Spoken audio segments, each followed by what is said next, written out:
Good morning Chirala.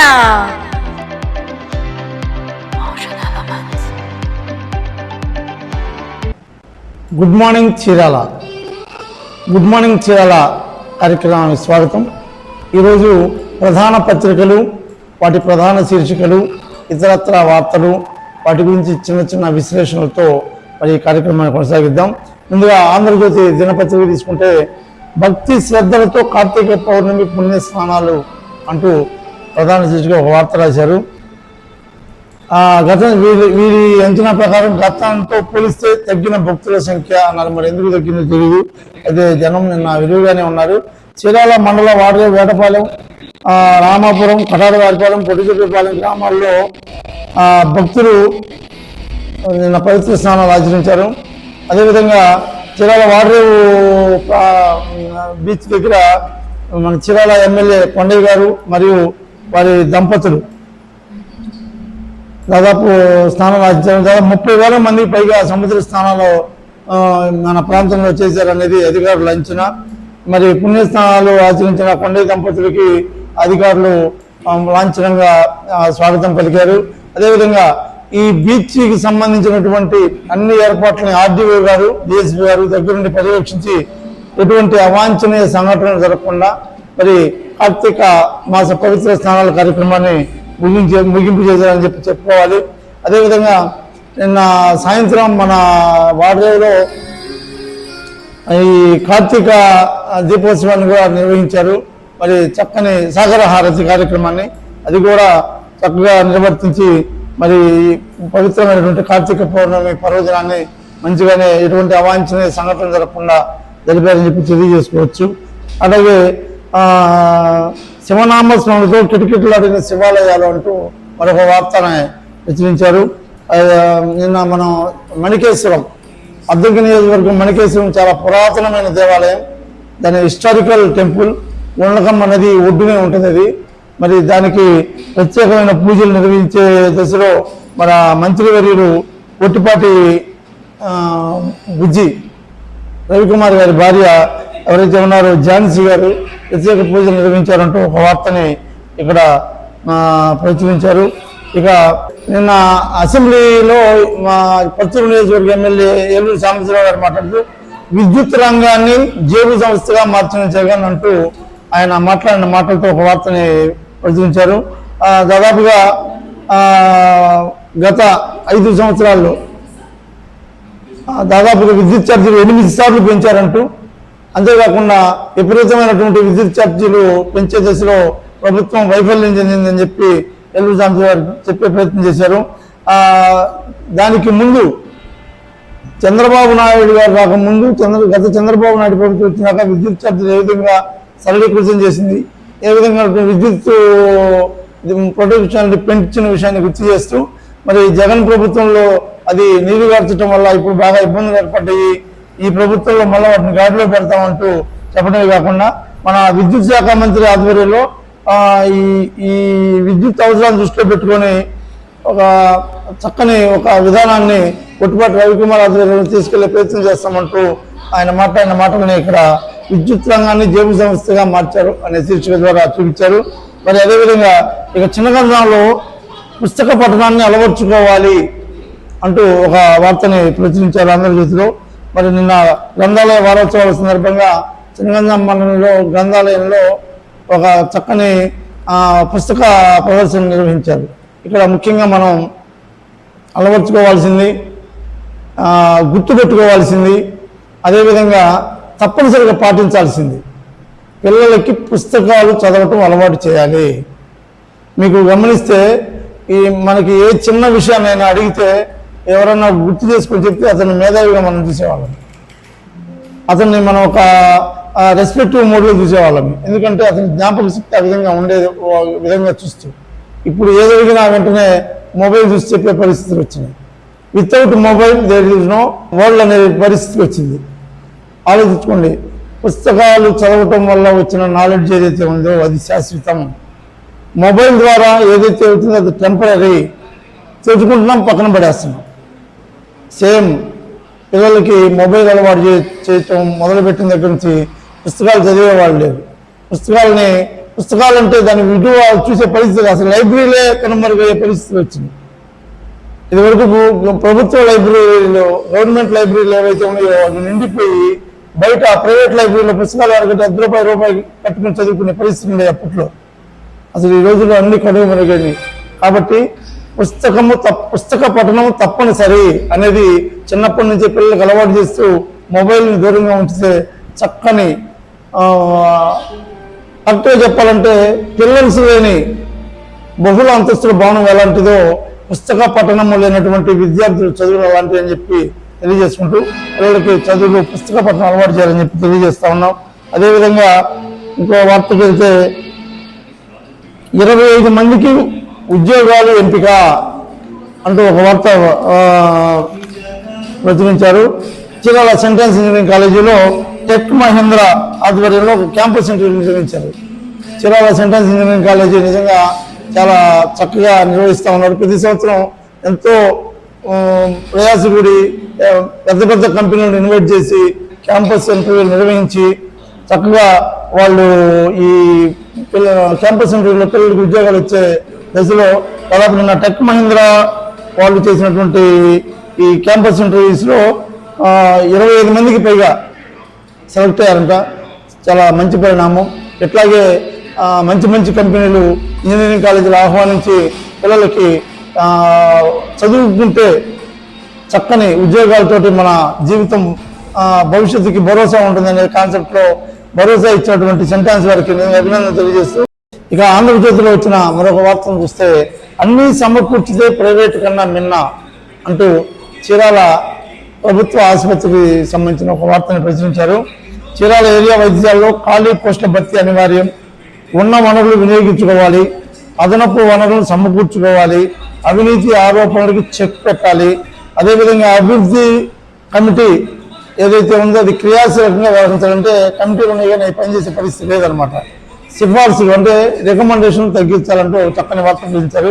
Chirala area ఆసుపత్రి విషయానికి వస్తే చీరాల ఏరియా ఆసుపత్రి ఒకప్పుడు 50 పడకల ఆసుపత్రి. 50 పడకల ఆసుపత్రి ఇది చీరాల నియోజకవర్గం, పత్తూరు నియోజకవర్గాన్ని చుట్టుపక్కల ప్రతి గ్రామానికి ఇది ఒకటే పెద్ద హాస్పిటల్గా మనం పరిగణించవచ్చు. దీని యొక్క అవసరతను దృష్టిలో ఉంచుకొని అప్పట్లో ఎమ్మెల్యే ఆమంచి కృష్ణమోహన్ గారు దీన్ని 100 పడకల ఆసుపత్రిగా అభివృద్ధి చేసి గాడిలో పెట్టి చక్కని పరిపాలనా విధానాన్ని తీసుకొచ్చినప్పుడు ఓపీ కూడా బాగా పెరిగిన సందర్భం ఉంది. అయితే ఇప్పుడు అది నిర్వీర్యమయ్యే పరిస్థితిలో ఉంది, అలసత్వంతో కూడింది అనేటువంటి వార్తని ఇక్కడ మంచి చెడు రెండు చెప్పే ప్రయత్నం చేశారు ఈ వార్త ద్వారా. ఇప్పుడు దాదాపుగా డ్యూటీ డాక్టర్స్ ఉదయం 9 గంటల నుంచి సాయంత్రం 4 గంటల దాకా ఉండాలి. అందరూ డాక్టర్లు అని చెప్పాలి, కొంతమంది మధ్యలోనే వెళ్ళిపోతున్నారు. ఎందుకంటే వాళ్ళు బయట ప్రైవేట్ హాస్పిటల్లో ఉద్యోగాలు నిర్వహిస్తూ మధ్యలోనే వెళ్ళిపోయే పరిస్థితి జరుగుతూ ఉంది. అదేవిధంగా సిబ్బంది కొరత ఎక్కువగా ఉంది. హాస్పిటల్లో పనిచేసే డాక్టర్లు ఉన్న సిబ్బంది కొరతతో కూడా కొంత వైద్యం కుంటుపడే పరిస్థితి ఉందని చెప్పుకోవడం తప్పదు. ఇప్పుడు ఉదాహరణ తీసుకుంటే కంటి డాక్టర్, ఈ ఏరియాలో కంటి సమస్యలు ఎక్కువగా వస్తాయి. చేనేత కార్మికులు ఎక్కువగా ఉన్నారు కాబట్టి, అలాగే చేనేత కూలీలు, అలాగే రైతు కూలీలు, పేద బలహీన వర్గాలు ఎక్కువగా ఉన్న ప్రాంతం కాబట్టి కంటి సమస్యలకు సంబంధించిన ఆసుపత్రికి వెళ్తే కంటి డాక్టర్ ఉన్నారు కానీ వారికి హెల్త్ అసిస్టెంట్ లేడు. అందువల్ల వైద్యం కొంత తగ్గే పరిస్థితి కనబడుతుందని చెప్పి గైనకాలజీ విభాగం, ఈ ప్రాంతంలో ఉన్న గైనకాలజీ సమస్యలకు మొత్తానికి గైనకాలజీ విభాగం ఏదైతే ఉందో అది బాగా పనిచేస్తుందని చెప్పి ఇక్కడ ప్రశంసించారు. అదేవిధంగా మిగతా షుగర్ సంబంధించిన వాళ్ళు, అదేవిధంగా ఆర్థోపెడిక్ సంబంధించిన వాళ్ళు సరైనటువంటి నైపుణ్యత కలిగిన వారిని ఇక్కడ పెడితే బాగుంటుందని చెప్పి కూడా వాళ్ళు తెలియజేశారు. ఇక ప్రసవించిన వాళ్ళని ఇంటికి తెచ్చే తల్లి బిడ్డ ఎక్స్ప్రెస్ వెహికల్స్ అయితే బాగానే ఉన్నాయి, కానీ చనిపోయిన వారి బాడీని ఇళ్ళకి తీసుకెళ్లే మహాప్రస్థానం వెహికల్ మాత్రం లేదని చెప్పి తెలియజేస్తా ఉన్నారు. ఇక్కడ చనిపోయిన వారి అంశం వచ్చింది కాబట్టి చక్కని విషయాన్ని ఇక్కడ చెప్పారు. పోస్ట్ మార్టం విభాగం మీద అత్యంత ఆరోపణలు ఉన్నాయని చెప్పి ఈ వార్త ద్వారా చెప్పే ప్రయత్నం చేశారు. నిజంగానే చీరాల గవర్నమెంట్ హాస్పిటల్లో పోస్ట్ మార్టం బాడీని తీసుకెళ్లాలంటే చాలా దుర్భరమైనటువంటి పరిస్థితులు ఎదుర్కోవాల్సి వస్తూ ఉంది. దాదాపు 10,000 నుంచి 15,000, 20,000 దాకా కూడా బాడీని డిమాండ్ చేస్తున్నటువంటి సంఘటనలు ఇక్కడ కొన్ని చూపించారు. సాక్షాత్ ఒక పెద్ద నాయకుడికి సంబంధించినటువంటి ప్రముఖ వ్యక్తికి సంబంధించిన బాడీని తీసుకెళ్ళడానికి 15,000 రూపాయలు చెల్లించాల్సి వచ్చిందని, ఇంకా పేద బిక్కి అయితే 10,000 తప్పనిసరి అంటూ చూపించిన ఈ వార్తను నిజమెంతో అధికారులు పరిశీలించి తక్షణమే దాన్ని అరికట్టాలి. ఎందుకంటే అసలే మనిషి చనిపోయి వాళ్ళు ఉంటే అదే పేద బిక్కి అయితే ఆ బాడీ తీసుకెళ్ళలేక 10 రూపాయలు వడ్డీలు తీసుకొచ్చి 10,000 కట్టి బాడీని తీసుకెళ్లే పరిస్థితి. తీరా బాడీ తీసుకెళ్లాలంటే మహాప్రస్థానం వెహికల్ లేక అక్కడ ఒక దందా, మళ్ళీ ప్రైవేట్ వెహికల్స్ మాట్లాడుకోవటం, ఎవరు పడితే వాళ్ళు బాడీలు తీసుకెళ్ళడానికి రాదు. ఆ వచ్చే 2-3 డిమాండ్. సో ఇలాంటి పరిస్థితులు, దుర్భరమైన పరిస్థితులు చీరాల ప్రభుత్వ ఆసుపత్రిలో ఉన్నాయి. ఆసుపత్రిలో వసతులు ఉన్నాయి, వాటిని వినియోగించుకోవట్లా, సిబ్బంది కొరతుంది, దాన్ని ఫుల్ఫిల్ చేయాలి. అదేవిధంగా అవినీతి రాజ్యం వెళ్తా ఉంది, దాన్ని కంట్రోల్ చేయాలి. అదేవిధంగా అనవసరమైనటువంటి రికమెండేషన్లు ఉన్నాయి, వాటిని కూడా కంట్రోల్ చేసుకుంటూ చక్కగా ఈ ఉంటే ప్రైవేట్ ఆసుపత్రి కంటే మిన్నగా ఉంటుంది అని చెప్పే ఈ ఆంధ్రజ్యోతి వార్తా కథనం అక్షర సత్యం అని చెప్పి తెలియజేసుకుంటూ, అదేవిధంగా దీనికి వివరణగా సూపరింటెండెంట్ డాక్టర్ సుభాష్ మాట్లాడుతూ ఏవైతే ఉన్నాయో అవన్నీ మా దృష్టికి తెస్తే పరిశీలిస్తాము అని చెప్పి అన్నారు. ఏవైతే కావాలో వాటి కోసం ప్రతిపాదనలు పంపామో చక్కగా అందరూ చెప్పినట్టు చెప్పారు. మీ దృష్టికి వస్తే చెప్పడం కాదమ్మా, ఖచ్చితంగా పోస్ట్ మార్టం బాడీ వచ్చినప్పుడు అక్కడ ఏం జరుగుతుంది మీరు పర్యవేక్షించండి. లేదనుకో అందులో మీకు కూడా వాటం ఉందనుకునే పరిస్థితులు ఉంటాయి, అప్పుడు చెప్పరు కదా తీసుకునే వాళ్ళు. దయచేసి ఇలాంటి పరిస్థితులు లేకుండా ఏదైతే ఆశయాలతో 100 పడకల ఆసుపత్రి నిర్మించి అంకితం చేసిందో ప్రభుత్వం, దాన్ని చక్కగా పేద బిక్కి బడుగు బలహీన వర్గాలు ఉన్న ప్రాంతం చేరాలి కాబట్టి ప్రభుత్వ ఆసుపత్రులు చక్కని వస్తున్నాయి. ఎంఆర్ఐ స్కాన్ సెంటర్ ఉంది, ఇంత అద్భుతమైన వైద్యాలని చక్కగా నడిపితే బాగుంటుందని చెప్పి ఇంకా దాతలు కొంతమంది భోజనాలు కూడా పెడుతున్నారు. కాబట్టి చక్కగా దీన్ని ముందుకు నడిపించాలని, ఈ వార్త ఉద్దేశాన్ని చక్కగా అమలు పరచాలని చెప్పి కోరుకుంటూ, ఇక సాక్షి పేపర్కి వస్తే పచ్చ నేత డబ్బు మేత అంటూ తెలుగుదేశం పార్టీ నాయకుల మీద ఒక వార్త రాసే ప్రయత్నం చేశారు. ఇది రామన్నపేట పంచాయతీ మార్కెట్ వ్యవహారం మీద ఈ వార్త. పంచాయతీ ఆదాయం పచ్చనేత వరం, కూరగాయల మాంసం మార్కెట్ చిట్టీల వసూలుకు వేలం జరపని వైనం. మార్కెట్ చిట్టీల నగదు వసూలు నెలకి దాదాపు 40,000 వరకు ఉంటుంది. ఈ 40,000 రూపాయల డబ్బులు తెలుగుదేశం పార్టీ వారి పరం అయిపోతుందని చెప్తూ ఈ వ్యవహారం అంతా పంచాయతీ అధికారులతో మిలాఖత్తు జరుగుతుందని చెప్పి తెలియజేశారు. వేటపాలెం మండలం రామన్నపేట పంచాయతీ మార్కెట్ చక్కగా జరుగుతూ ఉంటుంది. దాదాపు రోజుకి 1,500 నుంచి 2,000 రూపాయలు ఈ మార్కెట్ వసూళ్ళు అయితేనేమి, తోపుడు బండ్లు వసూళ్ళు, అట్లాగే బజార్లో అక్కడక్కడ పెట్టుకునే వాళ్ళ మీద దాదాపు రోజుకి 2,000 దాకా వసూలు అవుతాయని చెప్తూ దాదాపు నెలకి 60,000 రూపాయలు డబ్బులు ఎడిపోతున్నాయో తెలియదని చెప్పి ఇక్కడ వార్త ద్వారా చెప్పే ప్రయత్నం చేశారు. అంతేకాకుండా మార్కెట్ ఒక పక్కన ఉంటే మార్కెట్ కాకుండా ప్రైవేటు వ్యక్తుల దీనికోసం రామన్నపేట కరకట్ట చేపల మార్కెట్ దగ్గర షెడ్లు పంచాయతీ నిధులు పెట్టి షెడ్లు వేసేసారు. అక్కడ షెడ్లు వేస్తే మార్కెట్లోకి వచ్చేవరకు అమ్ముతారు. ఇది ఈ వార్త యొక్క ఉద్దేశం. అట్లాగే ఎటువంటి టెండర్లు నిర్వహించకుండా షెడ్లు వేసారు. పంచాయతీ అధికారులు అసలు వేలంపాటు ఎందుకు పెట్టలేదు? మరి ఇవన్నీ ఈ ప్రభుత్వానికి చెడ్డ పేరుగా ఉంటాయి. కాబట్టి ఒక డ్రైనేజీ కరకట్ట మీద మార్కెట్ షెడ్లు కట్టడం ఏంటి అనేది కూడా ఒక ప్రశ్న. డ్రైనేజీ కరకట్టలో ఇసుక తవ్వకాలు జరుగుతున్నాయి, ఓ పక్క అక్రమ త్రవ్వకాలు జరుగుతున్నాయి, ఒక పక్క ఆక్రమణకు ఇల్లు పెట్టుకుంటున్నారు. వాటన్నిటిని కంట్రోల్ చేయాల్సిన పంచాయతీ అధికారులే ఈ షెడ్లు వేయటం మీద ఆంతర్యమైందని చెప్పి ప్రశ్నిస్తూ ఉన్నారు. అయితే పంచాయతీ అధికారి మాత్రం వ్యాపారం జరగలేదు, అది మా తప్పేం కాదు, త్వరలో పెడతాము అని చెప్పడమే కాకుండా 3 లక్షలతో రేకుల షెడ్ ఏర్పాటు చేయాలి జనం కోసం అని చెప్తున్నారు. కూరగాయల మార్కెట్ దేనికోసం పెట్టారు, ఎవరి కోసం పెట్టారు? మార్కెట్ని డెవలప్ చేయడం కోసం వాళ్ళందరినీ అక్కడికి వచ్చేట్టు చేయాలి కదా అధికారులు. వాళ్ళు కరకట్టు నమ్ముకున్నారు కానీ మీరే అక్కడ షెడ్లు వేస్తే మార్కెట్ పరిస్థితి. సో మార్కెట్ పాట నిర్వహించకుండా అధికారులు ఎవరైతే రాజకీయ నాయకులు మిలాఖత్తై ఈ విధమైనటువంటి దందాకు పాల్పడుతున్నారంటూ ఈ వార్తని పచ్చ నేత అంటూ ఒక ప్రభుత్వానికి చుట్టే ప్రయత్నం చేశారు. కాబట్టి స్థానిక ఎమ్మెల్యే కొండయ్య గారు దీని మీద దృష్టి సారించి దాన్ని కంట్రోల్ చేసే బాధ్యత చేపడితే బాగుంటుందని చెప్పి అనుకుంటా ఉన్నారు. అదేవిధంగా నీట మునిగిన మొక్కజొన్న పరిశీలన అంటూ ఒక వార్తని రాశారు. నిన్న మొన్న జరిగిన చెదురుమదురు వర్షాల కారణంగా మునిగిపోయిన పంటల్ని అంచనా వేసేందుకు అగ్రికల్చర్ ఆఫీసర్ గారు అయినటువంటి సుమతి గారు ఈ పొలాలను సందర్శించారు. దాదాపుగా 87.8 మిల్లీమీటర్ల వర్షం నమోదైందని, దాని ద్వారా దాదాపు 1000 ఎకరాల్లో ఉన్నటువంటి పంట మునిగిపోయిందని చెప్పి తెలుసు. అంచనాలు వేసి ఏవైతే ఉన్నాయో ప్రభుత్వానికి నివేదిక సమర్పిస్తామని, రైతులకి అందుబాటులో ఉంటూ సహాయ సహకారాలు చేస్తామని చెప్పి తెలియజేశారు. ఈ దశలో నాటిన దశలో మళ్ళీ వాటిని నాటుకోవాలని చెప్పారు. ఇప్పుడు ఏదైతే మునిగిపోయి మొక్కజొన్న పాడైపోయిందో దాంట్లో మళ్ళీ నాటుకోండి, మీకు ఇబ్బంది ఉండదని చెప్తూ భరోసా ఇచ్చే ప్రయత్నం చేశారు. ఇది అగ్రికల్చర్కి సంబంధించినటువంటి వార్త.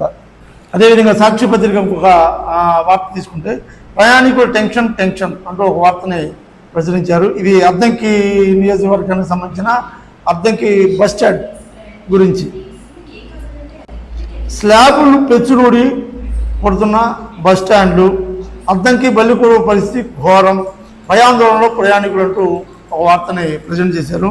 ఇది చాలా సత్యమైనటువంటి వార్త. 1983లో అంటే అప్పుడు తెలుగుదేశం పార్టీ ఆవిర్భావం అప్పుడు ఈ అద్దంకి బస్ స్టాండ్ని కట్టడం జరిగింది. ఈ గతంలో అద్దంకిలో మన పొట్టి సినిమాల బొమ్మ, అట్లాగే రామా టాకీ సెంటర్లో బస్సులు అవుతూ ఉండేవి. రోడ్లంతా హడావిడిగా ఇబ్బందిగా ఉన్న పరిస్థితిలో 1983లో ఈ బస్ స్టాండ్ కట్టారు. అప్పటి నుంచి ఇప్పుడు 40 ఏళ్ళు అవుతుంది. ఆ బస్ స్టాండ్ని మరమ్మతులు చేసిన పాపాన పోవడం, ఎట్లా పడితే అట్లా పెచ్చులు పడుతూ ఉంటాయి. ఇటీవల కొందరు ప్రయాణికుల మీద పెచ్చులు పడితే హాస్పిటల్కి తీసుకెళ్ళినటువంటి పరిస్థితి కూడా ఉంది. ఈ పరిస్థితి దృష్టితోటి ప్రజలు ఎవరైతే ఉన్నారో ప్రయాణికులు లోపల కాకుండా ఆర్టీసీ బస్ స్టాండ్ బయటే ఉండి బస్సులు ఎక్కుతున్నటువంటి పరిస్థితి. కాబట్టి మంచినీటి వసతి అసలు ఉండదు. అలాగే అసలు టాయిలెట్ల పరిస్థితి మనం చెప్పనలేవి కాదు. ఇక ఈ బస్ స్టాండ్ ఎంత ఇంపార్టెంట్ అంటే ఒంగోలు నుంచి అటు బెంగళూరు వెళ్ళే బస్సులు, అట్లాగే హైదరాబాద్ నుంచి మన ప్రాంతాలకు వచ్చే బస్సులు, అట్లాగే విజయవాడ నుంచి మన బెంగళూరు సైడ్ వెళ్ళే బస్సులు, ఇట్లా అన్ని రకాల బస్సులని జంక్షన్ పాయింట్గా ఉండి అద్దంకి బస్ స్టాండ్ ఎంత కీలకమైంది అయితే దాన్ని ఈ విధంగా నిర్వీర్యంగా పట్టించుకోకపోవడం అనేది ఒక ఇంత నిర్లజ్జైనటువంటి వ్యవహారంగా మనం భావించాలి. కాబట్టి ఇది మన జిల్లా మంత్రివర్యులు సాక్షాత్తు విద్యుత్ శాఖ మంత్రి మన గొట్టిపేట రవికుమార్ గారి నియోజకవర్గంలో కేంద్రమైనటువంటి అద్దంకిది కాబట్టి సత్వరమే ఈ బస్ స్టాండ్ని ఆయన దృష్టిలో ఉంచుకునే యుద్ధ ప్రాతిపదికన దీన్ని బాగు చేయాలని చెప్పి తెలియజేసుకుంటా ఉన్నాం. అంతేకాకుండా బల్లికూరు బస్ స్టాండ్ కూడా 1997లో కట్టాడు. అది కూడా ఇదే అవసాన దశలో ఉంది. కాబట్టి రెండింటినీ మరమ్మతులు చేపట్టి ప్రజలకు ఉపయోగించు ప్రయాణికుల సురక్షితే మా జయం అంటున్న ప్రభుత్వ పాలసీని చూపించుకోవాలని చెప్పి తెలియజేస్తూ ఉన్నాం. అదేవిధంగా పేద విద్యార్థికి ఆర్థిక సహాయం అంటూ మరో వార్త సాక్షిలో వచ్చింది. ఈపుడు పాలనకు సంబంధించినటువంటి బోదాటి సాంబశివరావు చేనేత కార్మికుడు, వాళ్ళ అమ్మాయి ఉషారాణి శ్రీకాకుళంలో డెంటల్ డాక్టర్గా సీటు పొందిన సందర్భంగా ఆ అమ్మాయికి కొంతమంది దాతలు ఎవరైతే డాక్టర్ జి పున్నారావు గారు, డాక్టర్ అందెం మురళీవర ప్రసాదరావు గారు, అదేవిధంగా గంగాధరరావు, గోలిగిరి రాజు తదితరులు దాదాపుగా 47,000 రూపాయలు అమ్మాయికి ఆర్థిక సాయం చేశారు. అంతేకాకుండా అమ్మాయికి ఇతరత్రా కూడా కొంతమంది దాతలు సహకరించినట్లయితే చదువుని నమ్ముకున్న పేదలకి ఎవరైనా భరోసాగా ఉంటారు అనేటువంటి భరోసాతో పిల్లలు చదువుకునేటువంటి ప్రోత్సాహం కలుగుతుంది. అదేవిధంగా చదువుకున్న కష్టపడుతున్న అమ్మాయి కూడా మంచి భవిష్యత్తును సహకరించే వాళ్ళందరికీ అభినందన తెలియజేస్తూ ఉన్నాం. ఇక ఈనాడు పత్రిక తీసుకుంటే అల్పపీడన ప్రభావంతో పంటలకు నష్టం అంటూ వార్తని ప్రధాన శీర్షిక ప్రకటించారు. అదే మన గడిచిన అల్పపీడన ప్రభావంతో 2 రోజులుగా కురుస్తున్న వర్షాలలోనే వరి, మినుము, మొక్కజొన్న పంటలకు నష్టం వాటిల్లిందని, దీనివల్ల దీన్ని మళ్ళీ సాగు చేసుకోవాలంటూ చీరాల మండలంలోని గవినవారిపాలెం, పిట్టువారిపాలెం, లోతట్టు ప్రాంతాలని పరిశీలించి అగ్రికల్చర్ అధికారులు వాళ్ళకి ఈ విధంగా సూచనలు ఇచ్చారు. దాదాపు 50 ఎకరాల విత్తనాలు మళ్ళీ విత్తుకోవాల్సిన పరిస్థితి వచ్చిందని, తప్పనిసరిగా దాన్ని మళ్ళీ సాగు చేసుకోవాలని చెప్పి తెలియజేస్తూ కొన్ని ప్రాంతాల్లో ఏవైతే ఉన్నాయో బాగా నీట మునిగినటువంటి ప్రాంతాల్లో వాళ్ళకి సూచనలు ఇస్తూ ఏవో సుమతి గారి ఆధ్వర్యంలో ఈ కార్యక్రమాలు జరిగినాయని చెప్పి వార్తను ప్రచురించారు. అదేవిధంగా కార్మికుల సమ్మె విరమణ అంటూ ఇంకొక వార్తను ప్రచురించారు. ఇది ఇంకోళ్ళు సంబంధించింది. పర్చూరు నియోజకవర్గం పారిశుద్ధ్య కార్మికులకి జీతాలు 5-6 నెలలు ఇవ్వక వాళ్ళందరూ పారిశుద్ధ్య పనులన్నీ పక్కన పెడితే బంద్ చేస్తే చెత్త ఎక్కడికక్కడ పేరుకుపోయి దుర్భరమైన పరిస్థితుల్లో ఇంకోళ్ళు ఉన్న వార్తని ఇటీవల ఈనాడు ప్రచురించింది. దానికి స్పందనగా అధికారులు చెల్లించి సత్వరమే వీళ్ళకి 2 నెలలు జీతాలు ఇచ్చి వాళ్ళని రాజీ పడ్డట్టుగా తెలుస్తూ ఉంది. నిన్న కార్మికులందరూ విధుల్లోకి జాయిన్ అయ్యి చక్కగా ఇంకోళ్ళు మొత్తాన్ని పరిశుభ్రం చేసిన పరిస్థితి గమనించండి. పన్నులు మనం కట్టడం ఆలోచించినా మనం కట్టిన పనులను సక్రమంగా పంచాయతీ అధికారులు నాయకులు వినియోగించకపోయినా ఇలాంటి పారిశుద్ధ్య కార్మికుల జీతాలతో పాటు జీవితాల మీదుగా పడుతుందని తెలియజేసుకుంటూ మరి వాళ్ళకి సంబంధించినటువంటి నిధులు ఎప్పుడూ కూడా దుర్వినియోగం చేయకుండా వాళ్ళకి అందుబాటులో ఉంచితే మనం నిత్యం పరిశుభ్రంగా ఉంటామని తెలియజేస్తూ ఇది మంచి పరిణామంగా మనం భావిస్తున్నాం. అదేవిధంగా ఇక జాతీయ వాలీబాల్ పోటీలకి పర్చూరుకు చెందిన పంచాయతీ ఉద్యోగి అంటూ ఒక వార్తను ప్రచురించారు. ఆ పర్చూరు నియోజకవర్గం చెరుకూరు గ్రామానికి సంబంధించిన జూనియర్ అసిస్టెంట్ జమాన్లమూడి చైతన్య అనేటువంటి యువకుడు దాదాపుగా ఇప్పటికి 9 సార్లు విజయవాడ ఇందిరాగాంధీ స్టేడియంలో వాలీబాల్ పోటీలకు ఎంపికయ్యాడు. ఇప్పుడు కొత్తగా దాదాపుగా జాతీయ వాలీబాల్ జట్టులో మన ప్రతిభ కనపరిచే అవకాశం అతనికి వచ్చిందంటూ వార్తను ప్రశ్నించారు. నిజంగా ఉద్యోగస్తులైనా సరే క్రీడా స్ఫూర్తితో ఉంటే ఇలాంటి మంచి యువకులని మంచి క్రీడాకారుల్ని మనం అభ్యున్నతిగా చూస్తామని చెప్పి తెలియజేసుకుంటూ ఇక ఈనాడులో ఇంకో వార్త చూస్తే గుదిబండగ హద్దురాళ్ళు అనే ఒక వార్తని ప్రచురించారు. ఇది మార్టూరు గ్రానైట్ పరిశ్రమకు సంబంధించిన వార్త. గత ప్రభుత్వంలో హద్దురాళ్ళని దాదాపుగా 30 లక్షలకు పైన హద్దురాళ్ళని ప్రభుత్వం యుద్ధ ప్రాతిపదికన తయారు చేయించింది.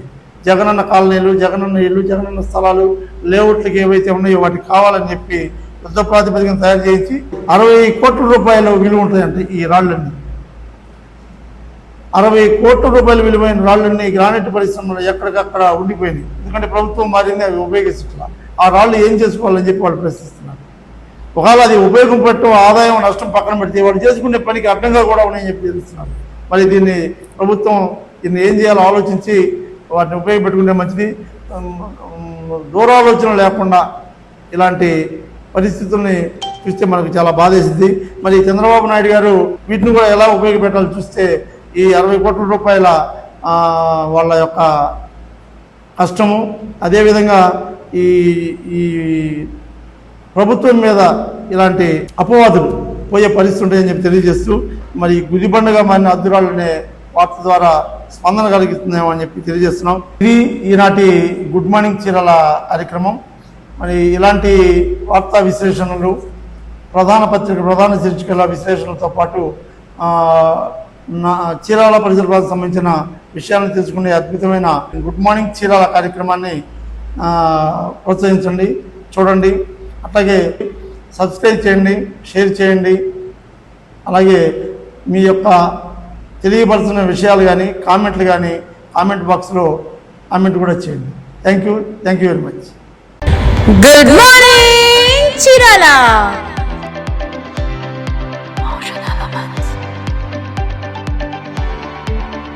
Good morning Chirala,